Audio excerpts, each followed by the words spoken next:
और ऐसा नहीं है कि बाबा के सत्संग में यह कोई पहली दफा इस कदर भीड़ उमड़ी हो। यह तस्वीर जो हमने आपको दिखाई 2021 की थी, जब भारी भीड़ उमड़ी थी, और वहीं बात 100 से ज्यादा लोगों की मौत हो गई। हर तरफ सदमा, हर तरफ मातम, सिसकियों और संवेदनाओं से भरी ये भगदड़ की ऐसी कहानी है जैसे सैकड़ों परिवार ताउम्र भुला नहीं पाएंगे।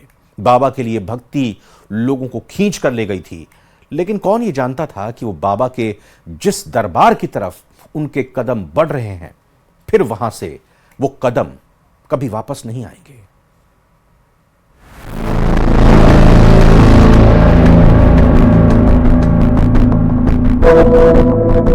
अरे एक भीड़ थी, वो एक दूसरे को ऊपर हो गए बच्चे।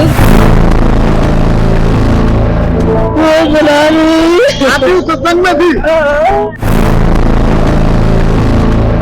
मेरे सत्संग में भीड़ आई है। सुबह में भोले बाबा की सत्संग में भीड़ हम दब गए।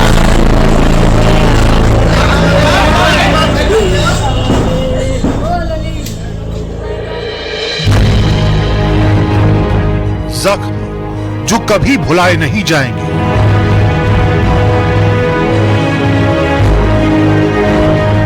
तस्वीरें जिन्हें देखकर लोग सहम जाएंगे।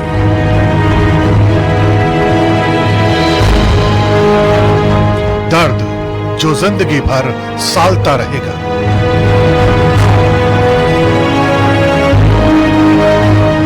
जिंदगी के बिखराव को भक्ति का मार्ग संवारता है, लेकिन हाथरस में सैकड़ों परिवार बिखर गए। सत्संग की चाह ने जिंदगी में ऐसा सन्नाटा भर दिया कि शायद ही ये परिवार इसे भूल सके।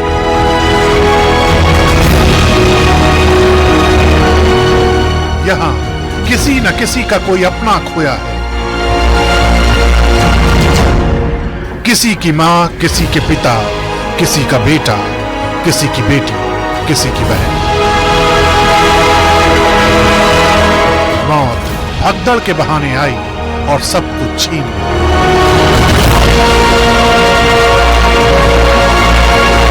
बच्चे की उम्र समथिंग 3.5 साल है। ये मेरा भतीजा लगता है। तो ये किसके साथ गया था? अपनी माँ के साथ। तो उनको सामने आना चाहिए। मेरा कहने का मतलब तो ये है, एक बार तो आना चाहिए, क्योंकि पब्लिक बहुत ही ज्यादा परेशान है। हादसे वाली जगह की तस्वीरें सिहरन पैदा करती है।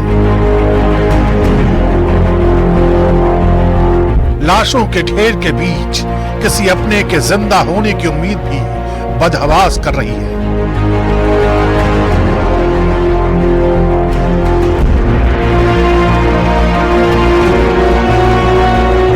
चाची लगती पड़ोस की, हाँ पड़ोस की, और एक बहन जी लगती, वो भी खत्म हो गई। तीन महिलाएं खत्म हो गई। मैंने मना करी सुबह, मैंने मत आई। तू मैंने के 2 दिन पहले गई हुई, मैंने के, और तू मैंने के 10-15 पैसा महीना खाने पी के चली जाओ, कैसे नहीं मानी। भोले बाबा और सूरजपाल का सत्संग सुनने के लिए लोग कई सालों से आ रहे थे, लेकिन 2 जुलाई को सूरजपाल का समागम कई परिवारों के लिए आखिरी समागम में तब्दील हो गया। भगदड़ में लोगों की मदद करने वाले भी अपनी जान गंवा बैठे। मेरी बेटी सही आई है बिल्कुल, और उनके लिए मेरी बेटी ने पानी भी पिलाया है, सबको पानी डाला है सबके मुंह में। और तब मेरी बेटी ने फोन किया है कि मामा मैं अस्पताल में आ गई हूँ। तो क्या कहते, जब तक मेरे भाई जी पहुंचे तब तक वो मेरी बेटी खत्म मिली है। सोचिए उस शख्स पर क्या बीत रही होगी जिसने इस भयानक हादसे में बेटी, पत्नी और माँ को खो दिया।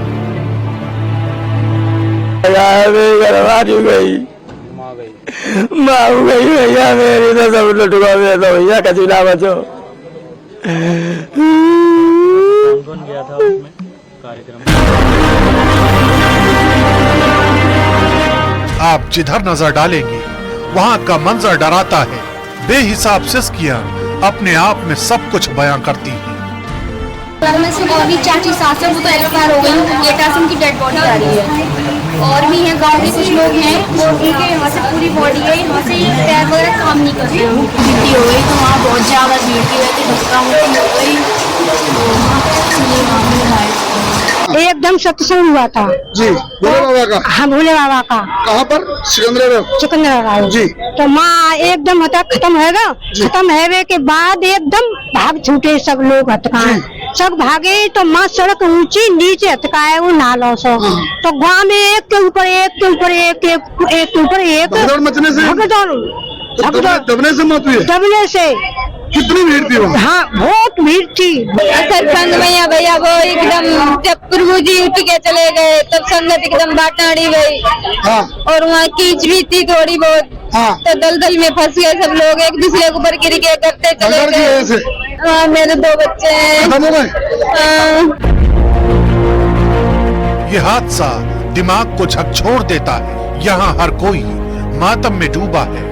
किसी को अपनों के खोने का गम है तो किसी को इस हादसे की टीस। ये सास की, एक का पता नहीं है, तो बहू का पहले इनका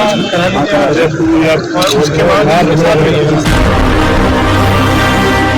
हजारों लोग जब सूरजपाल के सत्संग में पहुंचे थे तो पूरे इंतजाम के साथ आए, लेकिन आयोजकों की बदइंतजामी और भगदड़ के बाद जो कुछ बचा उसे देखकर संवेदनाओं और सवालों के ज्वार भाटे के सिवा बचा ही क्या।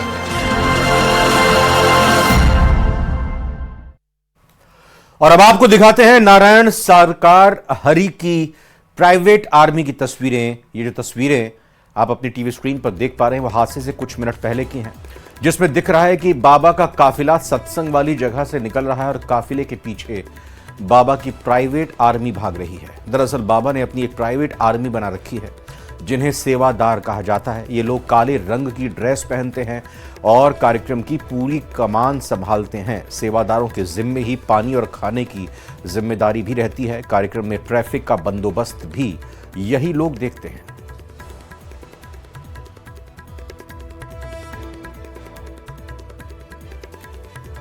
ये बाबा कौन है जिनके इतने सारे अनुयायी हैं, चाहने वाले हैं? ये रहने वाले कहां के हैं और कब से बाबा सत्संग कर रहे हैं? ये सवाल आपके दिमाग में जरूर आ रहे होंगे। तो चलिए आपको बताते हैं, दिखाते हैं बाबा की पूरी कुंडली।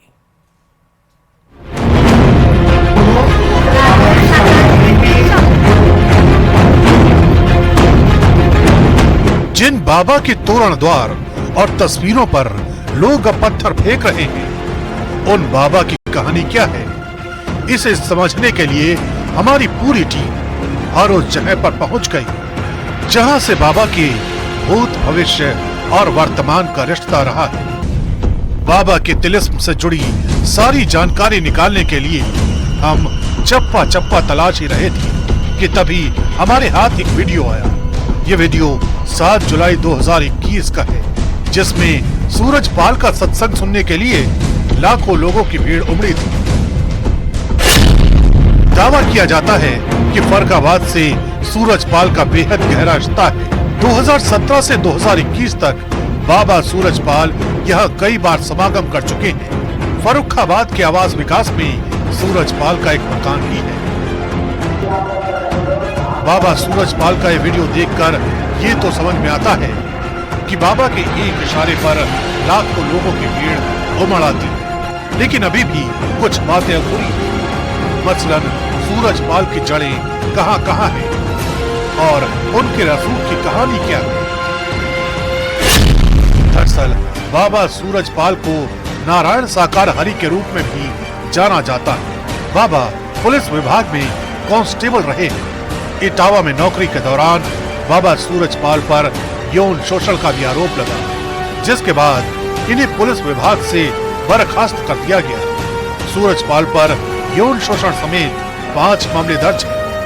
जेल से छूटने के बाद ही सूरजपाल ने अपना नाम और पहचान बदल ली। इतना ही नहीं, आगरा में मरी हुई बच्ची को जिंदा करने का दावा भी सूरजपाल कर चुके हैं, जिस पर आगरा पुलिस ने उन पर FIR दर्ज करके उन्हें जेल भेज दिया। बाबा सूरजपाल की कुंडली खंगालते खंगालते हमें ये भी पता चला कि सूरजपाल की अपनी प्राइवेट आर्मी भी है। ये आर्मी हमेशा काले रंग की पोशाक में रहती है। इस प्राइवेट आर्मी को सेवादार कहा जाता है। किसी भी कार्यक्रम की पूरी कमान बाबा के यही सेवादार संभालते हैं। मसलन पानी, भोजन और ट्रैफिक मैनेजमेंट को ये सेवादार देखते हैं। इतना ही नहीं, सूरजपाल का आगरा से भी कनेक्शन बताया जाता है। जिस दरवाजे पर आप ताला लटका हुआ देख रहे हैं, उसे बाबा की कुटिया कहा जाता है। दावा किया जाता है कि सूरजपाल की विश्व साकारहारी उर्फ भोले बाबा बनने की शुरुआत यहीं से हुई। यहाँ बाबा के लिए लोगों की ऐसी आस्था है कि भगदड़ कांड के बावजूद लोग बाबा की चौक को चूमते हैं। बाबा के घर में लगे नल से जो पानी आता है उसे गंगा जल माना जाता है। खबर तो ये भी है कि 10 साल पहले इस घर को खंडहर की तरह छोड़ दिया गया था, लेकिन श्रद्धालुओं ने इसे अपने खर्चे पर ये रूप दिया। यहाँ पब्लिक इतनी आती है, उनकी मान्यता है, वो मानती हैं। वो सुबह 4 बजे से आती हैं, वहाँ झाड़ू लगाती हैं, पोछा लगाती हैं। उनका गेट नहीं खुलता है, गेट के बाहर ही वो लोग नमन करते हैं, नमन करके चले गए। यानी सूरजपाल उर्फ नारायण साकारहारी का नेटवर्क बेहद बड़ा है। यही वजह है कि भगदड़ कांड के बाद अब चप्पे चप्पे से सबूतों की तलाश की जा रही है।